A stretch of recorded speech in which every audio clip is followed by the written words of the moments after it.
નમસ્કાર દર્શક મિત્રો, મિરર ઓફ ધ વર્લ્ડ ન્યૂઝમાં આપ સૌનું હાર્દિક સ્વાગત છે। પહેલગામમાં આતંકી હુમલા બાદ જમ્મુમાં ફસાયેલા વડોદરાના મુસાફરો પરત ફર્યા। સાંસદના પ્રયાસોથી સ્પેશિયલ ટ્રેનમાં આવ્યા વડોદરા। મોરારી બાપુની કથા સાંભળવા ગયેલા વાઘોડિયા રોડ વિસ્તારના હતા પ્રવાસીઓ। મહિલાઓ, બાળકો સહિત 23 વ્યક્તિઓ હતા। જમ્મુ કાશ્મીરમાં વડોદરા રેલવે સ્ટેશન પર આવ્યા મુસાફરો, પ્રવાસીઓ હેમખેમ વતનમાં પરત આવતા પરિવારોએ રાહતનો શ્વાસ લીધો।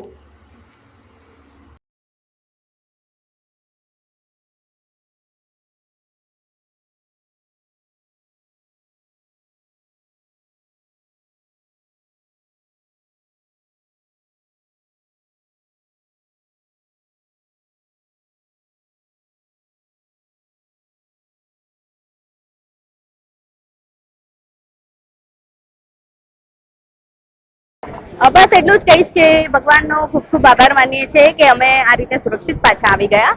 અને આ ઘટના ખૂબ જ દર્દનાક છે। આવી ઘટના બની એમાં નિર્દોષ લોકોનો જીવ ગયો છે। આના તરફ બિલકુલથી એક્શન લેવું જોઈએ। આવી ઘટના ફરીથી ના બને એનું ધ્યાન રાખવું જોઈએ। પર્યટક સ્થળ છે કાશ્મીર અને ત્યાં એટલી સરસ જગ્યા છે અને ત્યાં આવી ઘટના બની એનાથી ખૂબ દુઃખ છે।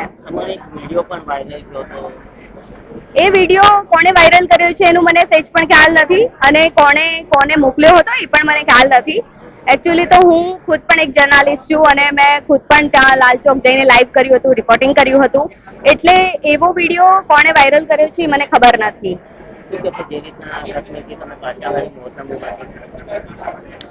બસ એ જ કહીશ કે ભગવાન આવા દિવસો કોઈને ના બતાવે અને અમે સુરક્ષિત રીતે પાછા આવી ગયા છે, તો એટલે ભગવાનનો ખૂબ ખૂબ આભાર।